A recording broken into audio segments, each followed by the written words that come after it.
Perkenalkan, nama saya Dini Rismawati, nomor absen 10. Perkenalkan, nama saya Rem Sinamada, nomor absen 28. Perkenalkan, nama saya Rasiana Saleha, absen 31. Perkenalkan, nama saya Jairat Mardiansyah, absen 16. Perkenalkan, nama saya Siti Nuralisa, absen 33. Perkenalkan, nama saya Carmila, nomor absen 17. Kami dari kelompok 1 akan mempresentasikan bab perencanaan dan proses produksi massal. Apa itu produksi massal? Pengertian produksi massal. Produksi adalah kegiatan menambah nilai guna suatu benda atau menciptakan benda baru sehingga lebih bermanfaat dalam memenuhi kebutuhan. Sedangkan massal berarti mengikut sertakan atau melibat banyak orang, sehingga produksi massal adalah kegiatan memproduksi barang tertentu yang sudah ditentukan standar spesifikasinya dalam jumlah besar melalui serangkaian operasi yang sama dengan produk sebelumnya.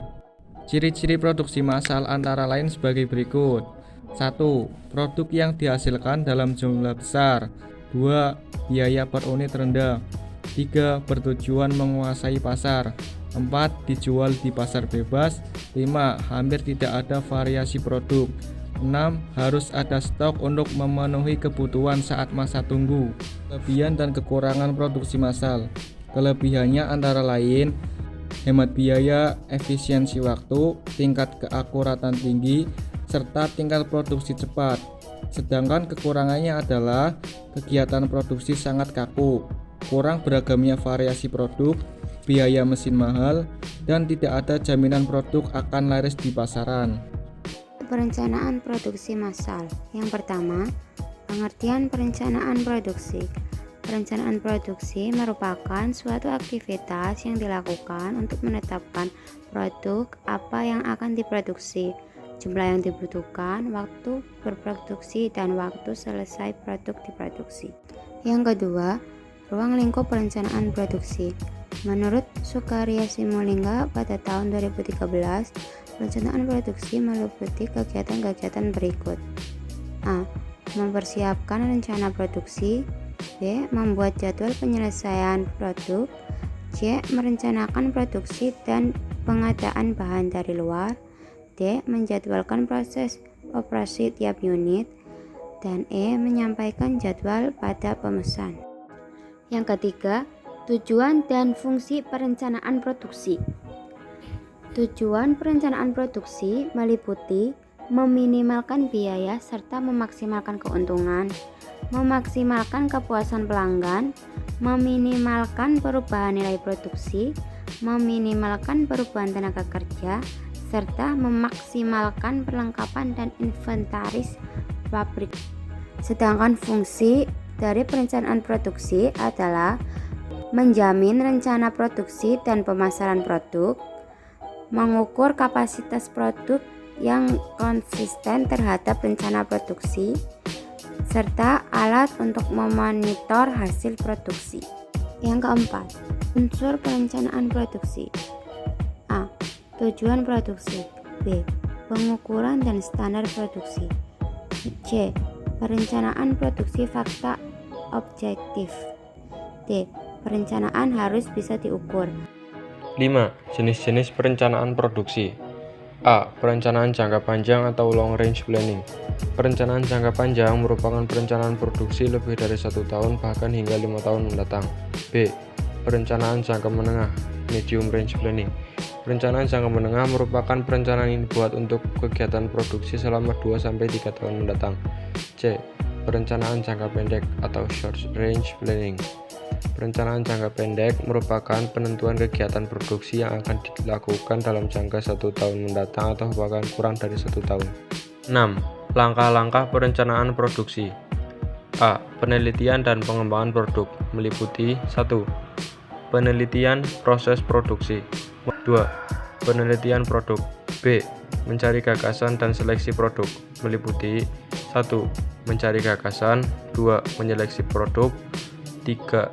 Desain produk pendahuluan. 4. Pengujian. Dan 5. Desain akhir. C. Menetapkan skala produksi. meliputi 1. Penetapan waktu, 2. Penetapan kualitas, 3. Menghitung biaya, 4. Penetapan tenaga kerja, 5. Penetapan peralatan, dan 6. Penetapan bahan baku. Metode peramalan dalam produksi massal antara lain 1. Pengertian peramalan.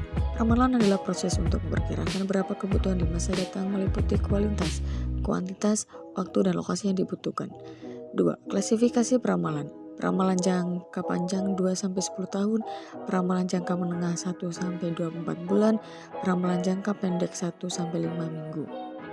3. Tujuan peramalan antara lain 1. Menentukan kebutuhan pabrik, 2. Menentukan perencanaan jangka menengah, 3. Menentukan penjadwalan jangka pendek. 4. Karakteristik peramalan yang baik yaitu akurasi, biaya, kemudahan. 5. Metode peramalan rencana produksi antara lain 1. Peramalan subjektif yaitu metode Delphi dan metode penelitian pasar. 2. Peramalan objektif yaitu metode intrinsik dan metode ekstrinsik. Indikator keberhasilan tahap produksi massal. Indikator ini merupakan bagian kegiatan manajemen produksi yang bertujuan untuk menciptakan kegunaan bentuk atau forum unity. Indikator keberhasilan produksi massal terbagi menjadi 3.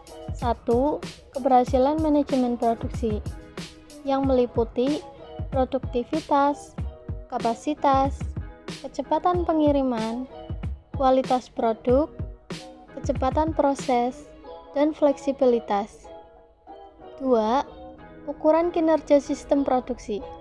Ini meliputi ongkos produksi, kualitas produk, dan tingkat pelayanan. 3. Ukuran kinerja produktivitas mesin. Kinerja produktivitas mesin umumnya diukur menggunakan OEE atau Overall Equipment Effectiveness.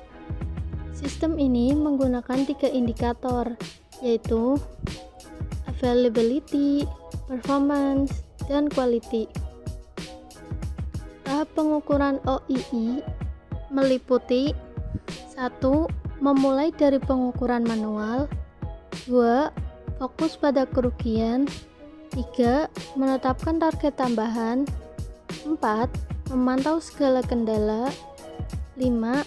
Hati-hati dalam membuat perbandingan. Proses produksi massal. 1.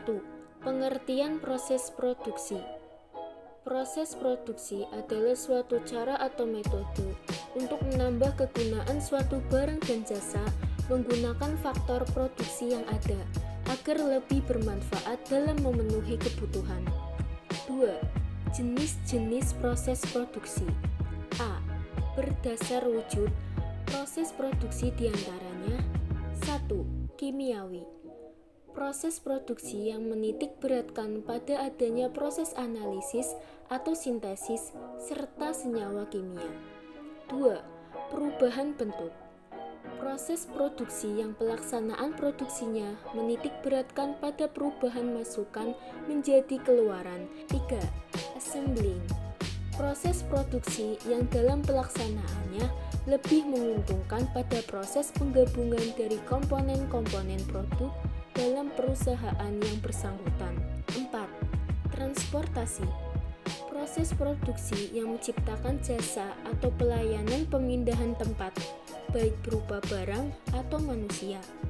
5. Penciptaan jasa administrasi. Suatu proses yang memberikan jasa administrasi kepada perusahaan-perusahaan lain atau lembaga yang membutuhkan. B. Berdasar arus. Proses produksi diantaranya 1. Proses produksi terus-menerus. 2. Proses produksi terputus-putus. 3. Proses produksi campuran. Sekian dari kami. Terima kasih. Semoga bermanfaat.